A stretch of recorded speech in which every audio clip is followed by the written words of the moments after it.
I haven't offered reconciliation, but I have managed to extract the truth from her. I have gotten her to confess to the affair partner's girlfriend. I felt I could push the envelope much further. I walked outside to finish the call with my wife's affair partner's girlfriend. After finishing the call, I walked back in the house towards where my wife was sitting on the couch. She couldn't look towards my direction. She had stopped writing. I sat down and asked her what she wants to do with our relationship. She said she was sorry and that she was deceived by Kate and it was her fault, and she encouraged her and then betrayed her. I told her that it wasn't Kate's fault. She's an adult and should be able to make her own decision and keep her commitment. I asked her if Kate told her not to use protection during her affair. She responded that she used protection. Then I followed up with, "Why do you need birth control pills if you were using protection?" She looked confused when I mentioned the birth control pill.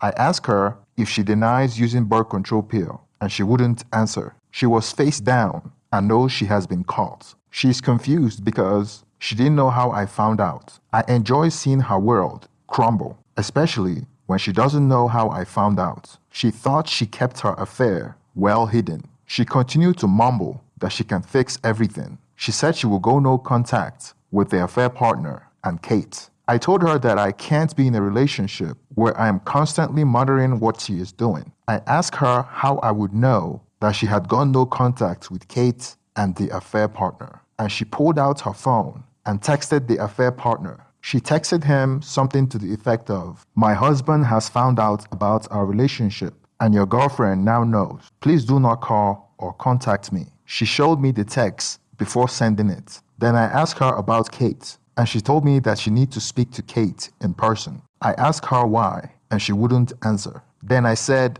at least Kate was truthful enough to tell me her part in this. I acted as if Kate was my spy, and she had been spying on her. At the time, I didn't know the consequences of what I was fomenting. I was trying to play it off like it was Kate that exposed her, and I can see by the blank stare in my wife's eyes that she was angry with Kate. I wanted to create enmity between both of them for my pleasure as payback for what they have both put me through. On the voice recorder, she admitted to Kate that she indeed opened a Tinder account. So I asked her if she had any other account that I should know about, any secret account with any service. She said she did not. I asked her again if she was sure. Anything Tinder? She said she did not have Tinder, but I could see she was squirming. It's as if she could not acknowledge the truth. Tinder app was something she set up after her affair partner wasn't actually available to her. I remember that day. I was upstairs sleeping,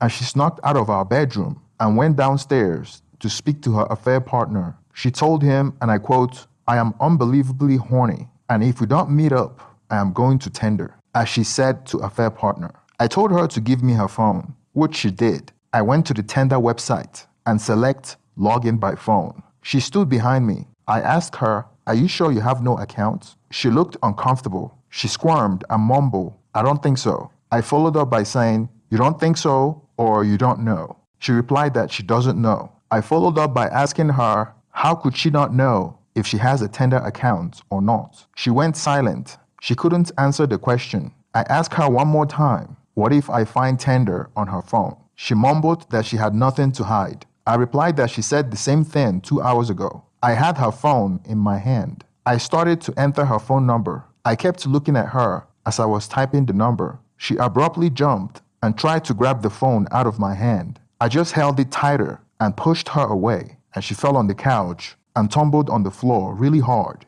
I didn't expect her to fall that hard. I was tempted to check on her to see if she was okay, but I immediately composed myself and maintained frame. I told her that she had agreed to give me access to her phone, as I thought she had nothing to hide, and if that too was a lie as well. Instead of standing up, she tucked in on the floor and started sobbing. I didn't even care to look at her, so I continued. I went through her phone app, but I couldn't find it. I thought maybe there must be a way she was hiding it on her phone. I didn't give up because I was sure that I heard her on the voice-activated recorder confessing to having Tinder. So a thought came across my mind to search for Tinder on her browser, and there it was. Tinder, the popular dating site for hookups, the one she denied having a few minutes ago. The moment I typed T on her browser, the Tinder site URL dropped down as her favorite. I opened the site, but it didn't automatically log in. The username was present, but not the password. She was still tucked in, sitting on the floor, with her head between her knees. I called her by her name, and she looked up at me. I sat on the couch and showed her phone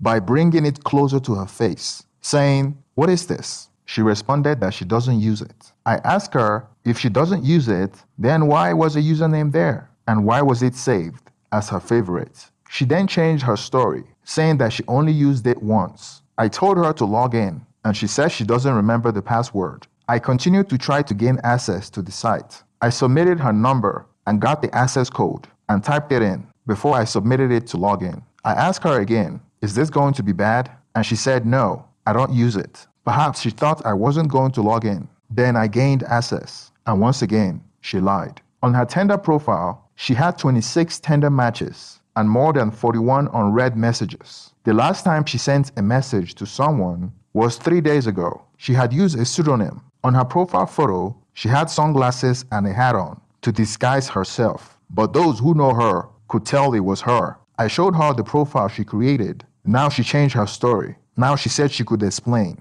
She said she opened it as a joke and forgotten all about it. I asked her if she thought I was born yesterday. I asked her if she took me for a fool. On her profile, she said she was married, but looking for fun. I showed it to her and asked her what that make me, a cock? She replied that she was sorry, and she just opened it for fun and didn't think nothing of it, and haven't met anybody from there. I watched her as she was still unraveling, as the walls of lies she has built around herself crumble when I challenge her with the truth. It's been a nightmare trying to crawl out my way to the truth. She said that she understands that she cannot be trusted and doesn't know herself. She said she didn't understand what she was doing. I told her that she understood very well what she was doing. She apologized, and there were more words along the line of being ashamed, not knowing herself, and so on. She genuinely looked like she was struggling with what she did. She reiterated that she never met anyone on there, which couldn't be verified unless I read the messages. But what's the point? To me, opening a hookup dating app, while married, should be akin to hooking up with a stranger. And where there is smoke, there is fire. Moreover, I think there was evidence that messages have been deleted. I wish there was a way on Tinder to know if conversations have been deleted. Any data recovery possible at all? It started to look like we got to the limits of the day, but she continued to apologize and self-deprecate. But I need her to actually do something to provide clarity. She asked me what she needs to do to gain my trust back. I told her to first provide detailed timeline of all her affairs, and 2, she should pack an overnight bag because I'm not letting her stay in the same house with me. I told her that she can't stay in the house. She should pack her things and go and stay with her boyfriend or Kate. She begged me, telling me that I should forgive her and I should think about our kids and how it would disrupt their lives. I told her that she should have thought about that when she was having an affair. I told her that she has been thinking about replacing me and she doesn't desire me actually, and there is no need for us to live in the same house. She was on her knees, begging and crying. I knew she would continue to beg and hope that I forgive her till I went into the bedroom and calmly started packing her things for her. That was when she knew that I was serious. I almost lost control, but managed to stay cool and calm. She got the message and started packing her things by herself. I did not yell or lose my patience and allow her fantasy world to crumble under its own weight. It's too much to process right now. I have set some boundaries, and she has suggested some too, which we have refined. It wasn't even clear to her that the marriage is over and we are going for a divorce.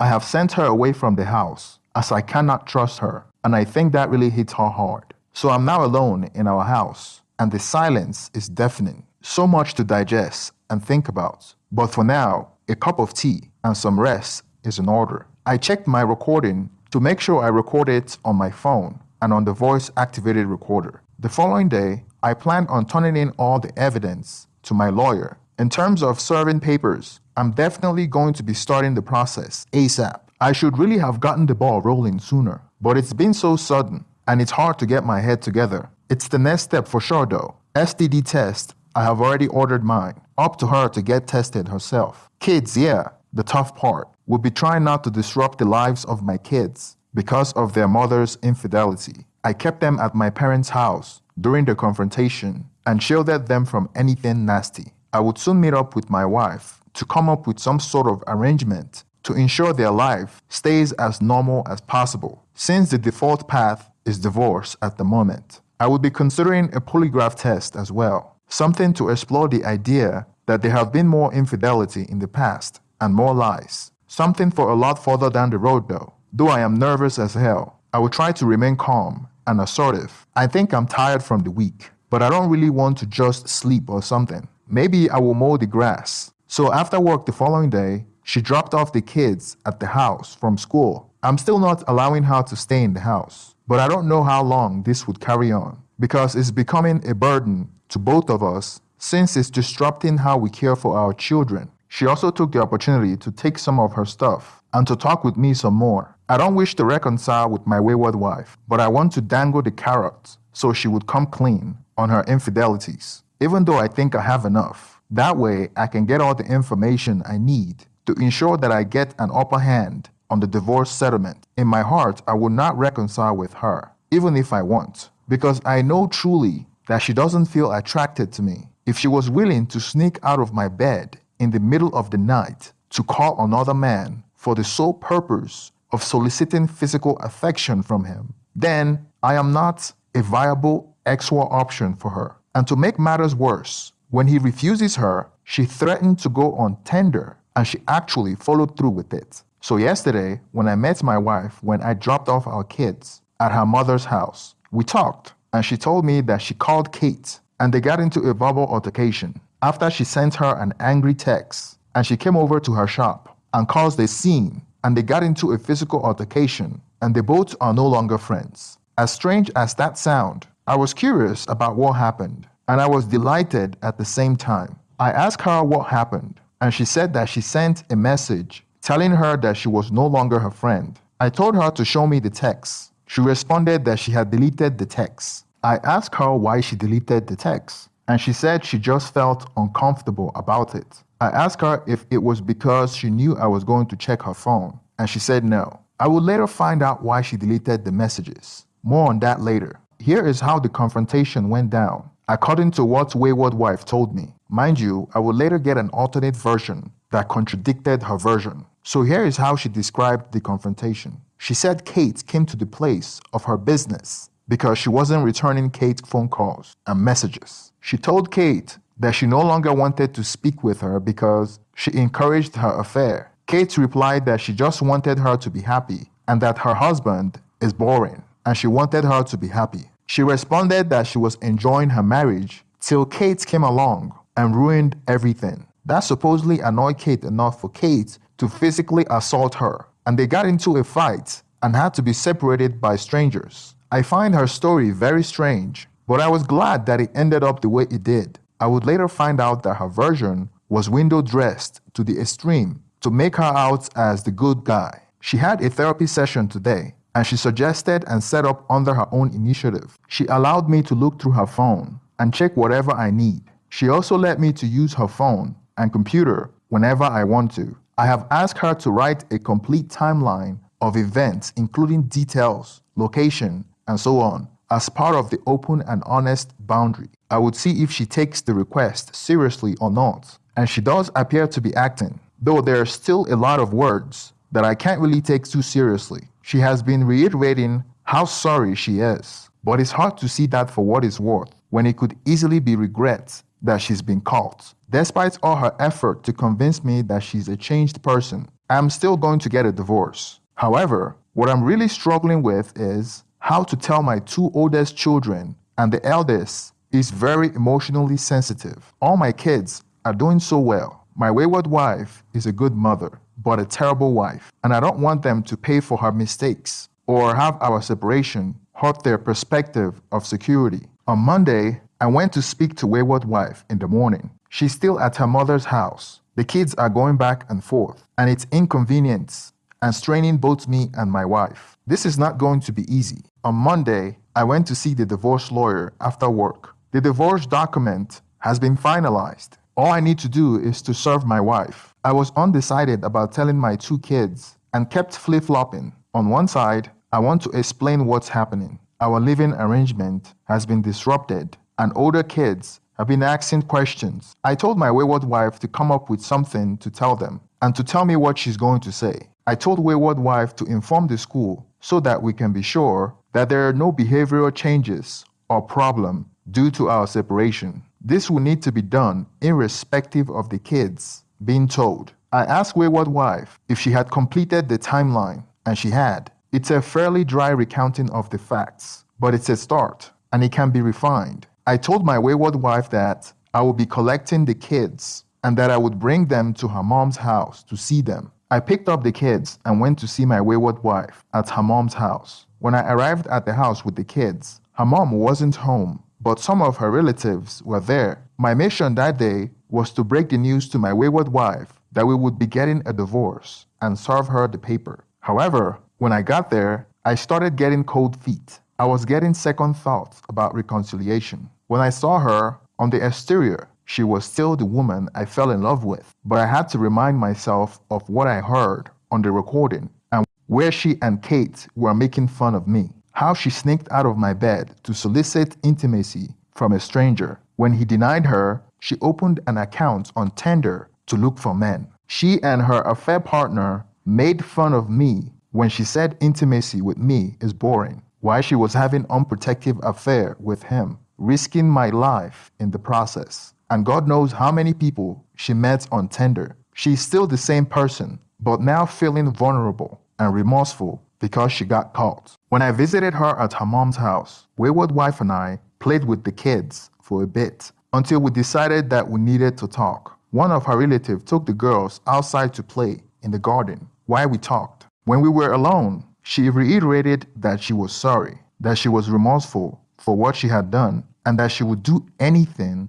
to try to work it out. I responded that I would have loved to reconcile with her, but I know that it would be a waste of time because she's no longer interested in the marriage. Her jaw dropped when I showed her the divorce paper to sign. She started crying, begging me not to do this to her, and that she had done everything that I asked of her. She said she would leave her business to remove any chance of association with the affair partner, and I know what that business meant to her. She said she would do that if that's what I wanted. She said she had found a marriage counselor for us to see together. She did it on her own initiative. She has spoken to a friend who had been through something similar. I told her that no amount of marriage counselor could clear up the amount of lies and neglect she did to our marriage for over 9 months. I reminded her that she told her affair partner that I was boring in bed and was basically begging her affair partner for intimacy while I was upstairs sleeping. She looked at me in the eyes and told me that she never said or did that.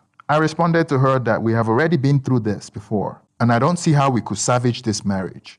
She pleaded for forgiveness, and I told her no. Then she said that because of the sake of the kids, I should allow her to at least stay in the house for the time being, so we could plan this through, as not to disrupt the life of our kids, since she's responsible for their well-being 60% of the time, and she doesn't see how to balance it now. She said after a week, if things aren't working out, then she would sign the papers. She sounded rational, but I told her there is no working things out, and that I let her back into the house because of the kids. I told her that I would allow her to come home because of the sake of the kids. She would be sleeping downstairs in the guest bedroom. She thanked me and reiterated how sorry and remorseful she feels. We went home together with the kids in separate cars. After we ate, sorted the kids out for bed, and we sat in the living room together and began reading the books that she had bought. We spoke extensively that night. I informed her that despite all the humiliation she had put me through, I had no animosity towards her. We would try to be civil for the sake of the kids, but that I don't think I can go forward with this relationship any further. My wayward wife heard what I said, but I can see by her expression that she was hopeful of our relationship. She couldn't help being in tears, but I can't tell if they are genuine. I thought they were, but the lies over the past few weeks make it hard to be sure. I got up early in the morning the following day and went for a bike ride.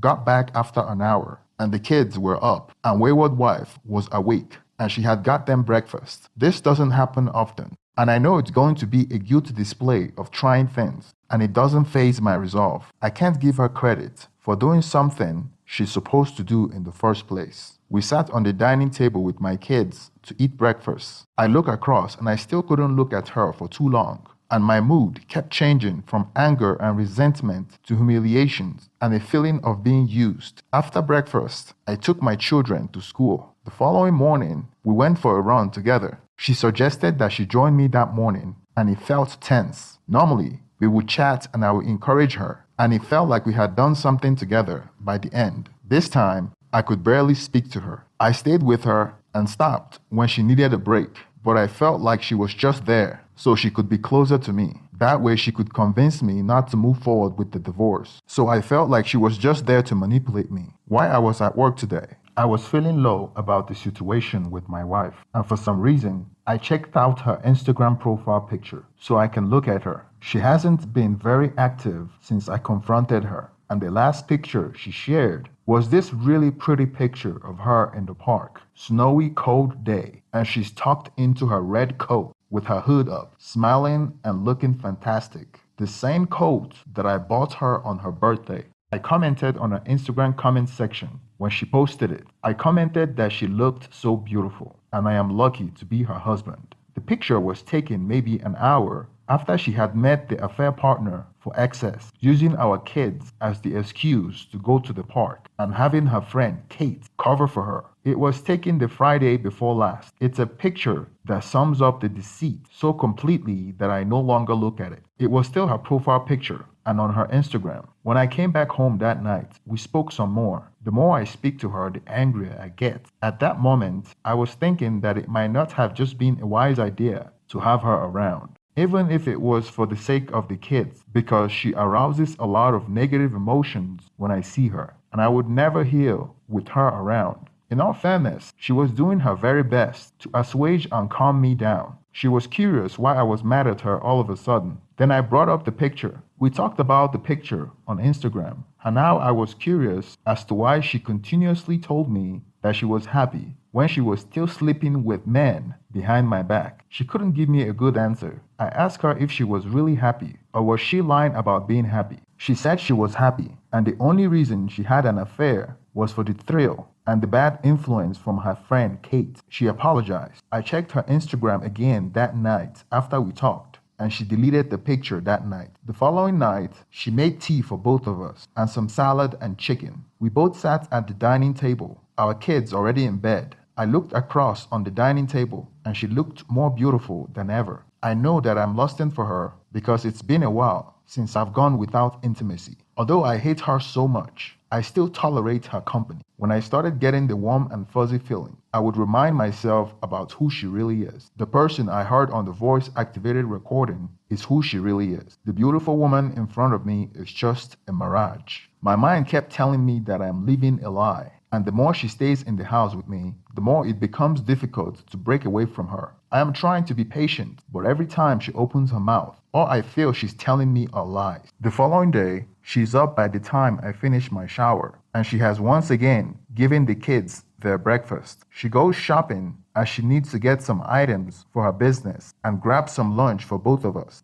She's at work today, so I get the kids ready and take them to school. Felt calmer this morning, but I still can't speak to her much. Lost nearly 10 pounds in the last few weeks. Sleeping is hard. I wake up regularly from nightmares. I don't really feel rested, and I am soaked with sweat every night. I am getting closer to 1 week, and I still feel like my marriage is lost, and no action on her part can put the divorce off. But I was still dragging my feet on the divorce since I was content with having her share parental responsibility, because I figure it would be easier if we were still living in the same roof. But I know that the sooner I divorce her, the faster I can start down my path of recovery. I am simply pushing back the date at which the divorce started. It means I can hold off paying my lawyer and having $1,500 retainer, more money in my pocket. I have made her aware that I am holding off this meeting, not canceling them entirely. I have already had a consultation and understand the process. The next meeting was just for practical points and setting up retainers and determining the specific approach.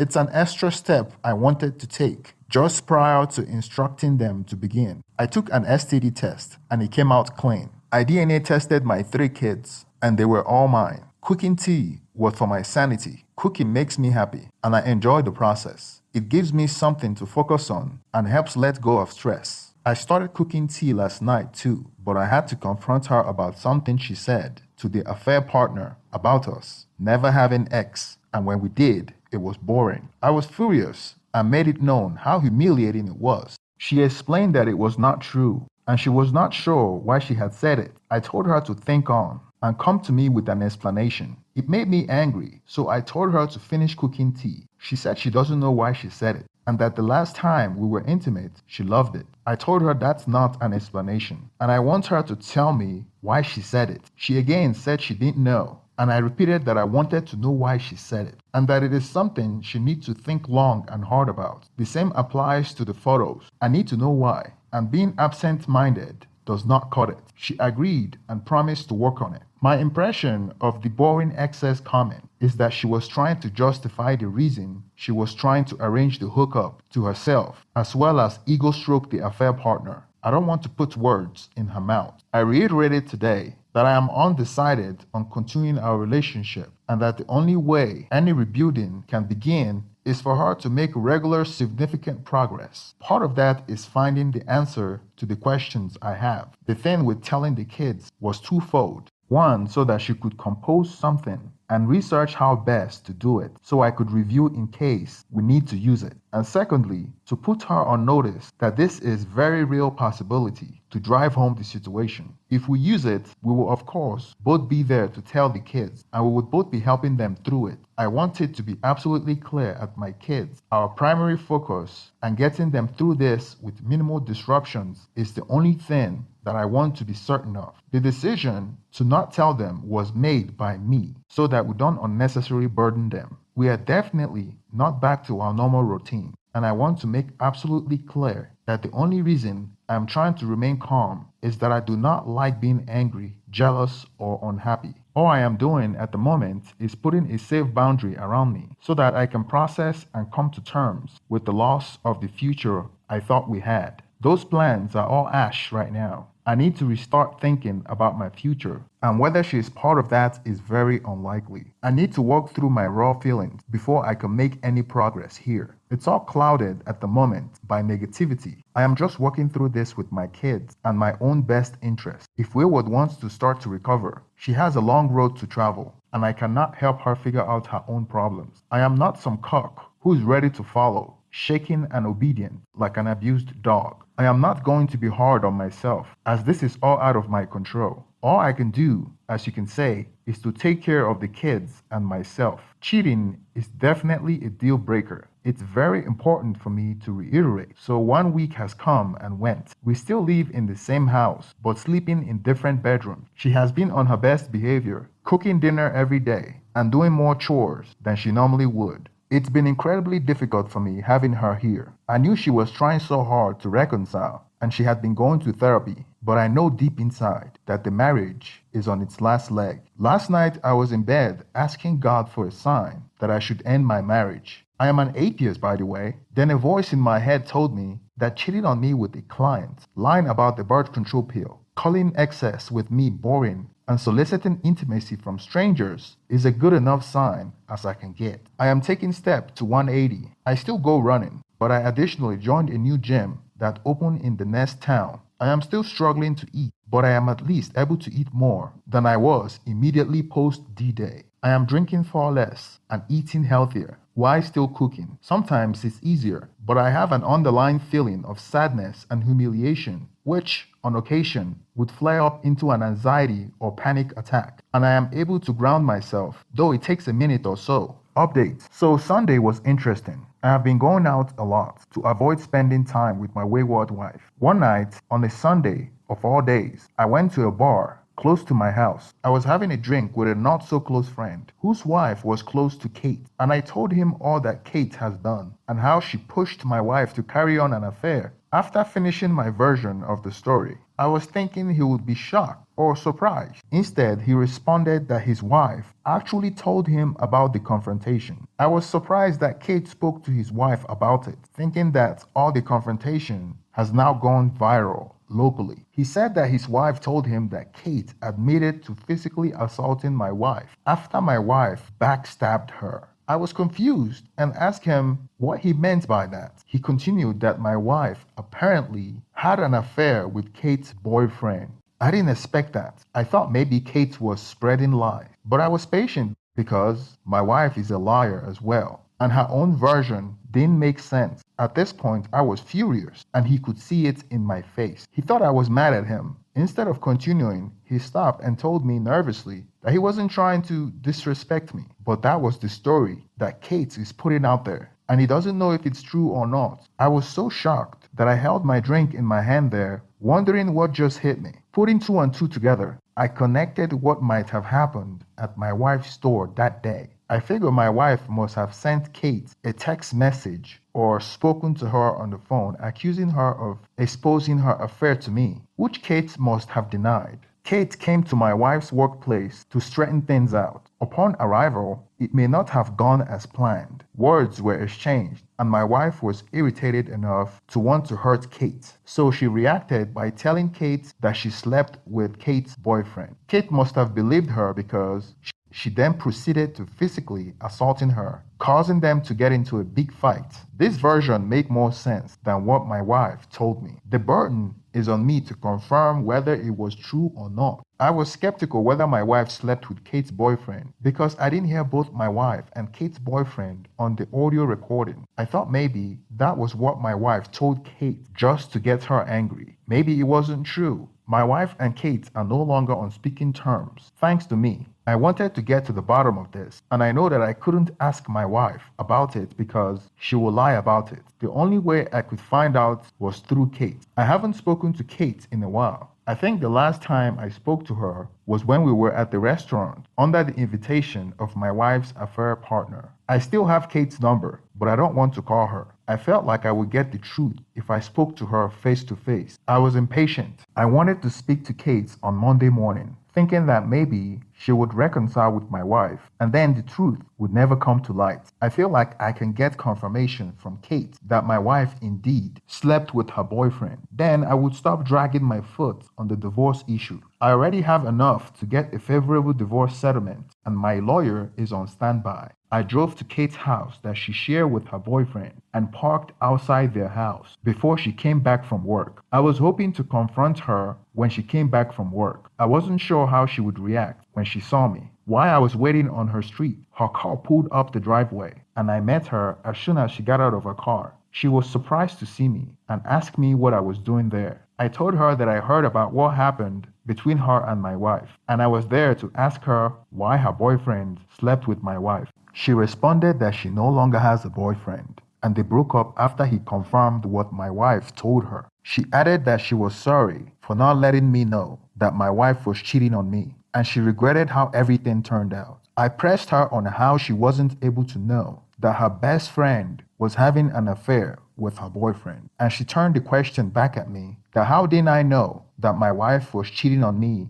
right under my nose for 9 months. She continued that in her case, she didn't notice because my wife had a physical affair twice with her boyfriend, and it wasn't a frequent thing. She said that it first happened when my wife spent a night in her house, and then another night, so it wasn't a frequent thing. I asked her how she knew, and she said that after my wayward wife revealed the news, she confronted her boyfriend and he confessed. She kicked him out after that, just to get back at her witty comment. I responded that the reason why I never found out was because she covered for my wife. I immediately turned around and headed back to my car. I have heard all I needed to hear. On my way back to my car, I could hear Kate loudly saying that she was sorry for the role she played in my wife's affair and that I didn't deserve that. I didn't turn back or acknowledge her. I was in a hurry to get back home and have my wife sign the divorce paper. When I arrived home, my wayward wife was making me dinner. My kids were there, As soon as I walked through the door, she asked me if I would like a plate. I didn't respond to her. I wanted my kids to go to bed first before I confront her.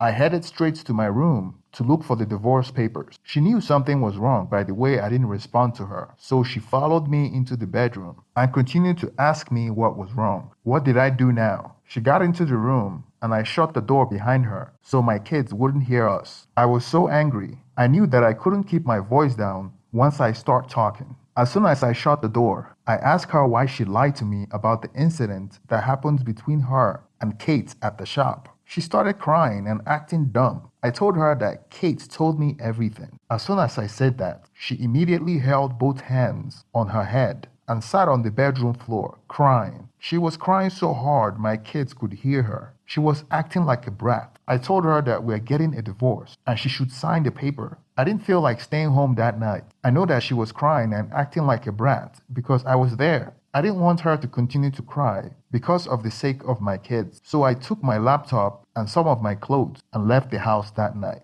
I drove away to a hotel. When I was at the hotel, I updated this story and emailed my lawyer. The following day, I went to the house and saw my wayward wife. Looked like she's been crying all night. My kids were supposed to be in school and daycare, but they were still at home. I asked her why the kids weren't in school, and she said that she was feeling really depressed. I immediately got the kids ready and drove them to school. When I returned back home, my wayward wife was still in bed. I served her the divorce paper and told her to sign. I dropped it on the bed and walked away to work. I picked up my children up from school and daycare and returned them back home. My wife was still in bed on her phone when I got back. She started signing the paper as soon as she heard